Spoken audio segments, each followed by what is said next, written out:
রাহুল প্রিয়াঙ্কার গ্রেফতারিতে মহা বিপদে মোদী সরকার। দিল্লি থেকেই পরিবর্তনের যাত্রা।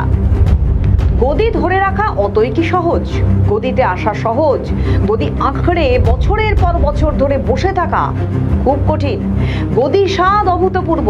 গদির অপব্যবহার করে যদি কেউ সুযোগ সন্ধানী হয়ে ওঠেন, তাহলে সেটা সরকারে যে থাকে তার জন্য চাপ। দিল্লিতে কেন্দ্রের সরকার অত্যন্তই চাপে রয়েছে। নিট প্রশ্ন ফাঁসের কারণে সোনাম ওয়াংচুকের ধর্নাকে সমর্থন করেছেন ইন্ডিয়া থেকে শুরু করে বলিউড, টলিউড।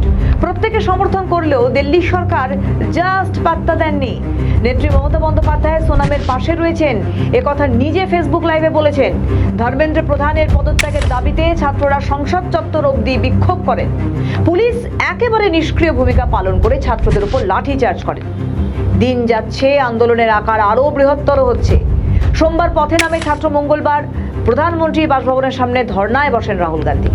আটশোলাদের সমর্থনে প্রধানমন্ত্রী বাসভবনের সামনে ধর্নায় বসেন লোকসভার বিরোধী দলনেতার পাশাপাশি ধর্নায় বসেন অখিলেশ যাদবও। গোটা রাত অবস্থান বিক্ষোভ চালানো হবে জানিয়েছিলেন তিনি। দিল্লি পুলিশ ময়দানে আটক করে কংগ্রেস নেতাকে। বেশ কয়েক ঘন্টা পর ছত্রসাল স্টেডিয়াম থেকে ছাড়া হয় লোকসভা বিরোধী দলনেতাকে। অন্যদিকে প্রিয়াঙ্কাকে আটক করে মন্দির মার্গ থানায় রাখা হয়েছিল, তাকেও কিছুক্ষণ বাদে ছেড়ে দেওয়া হয়। প্রিয়াঙ্কার পাশে দাঁড়াতে সেখানে হাজির হন সোনিয়া গান্ধীও। কংগ্রেসের মূল দাবি ছিল বিভিন্ন প্রতিযোগিতামূলক পরীক্ষায় প্রশ্ন ফাঁসের ঘটনায় কেন্দ্রীয় সরকারের জবাবদিহি নিশ্চিত করা, সংসদে বিষয়টি নিয়ে পূর্ণাঙ্গ আলোচনা, কেন্দ্রীয় শিক্ষামন্ত্রী ধর্মেন্দ্র প্রধানের পদত্যাগ।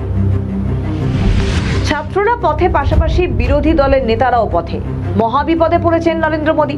যখন বুঝতে পেরেছেন কেন্দ্রের সরকার রেড লাইনে, সেই মুহূর্তে সংসদীয় মন্ত্রী কিরেন রিজিজু মুখ খুললেন, বললেন, सरकार नीट पेपर लीक का चर्चा के लिए पूरी तरह से तैयार है और हमने पहले दिन से कहा है जब चर्चा होती है तो किसी नियम के तहत होना पड़ता है और इसका व्यवस्था बनाना पड़ता है। मैं अनुरोध करता हूं कि चर्चा कब होना है, चर्चा का ड्यूरेशन कितना लंबा चर्चा होना है और किस नियम के तहत होना है।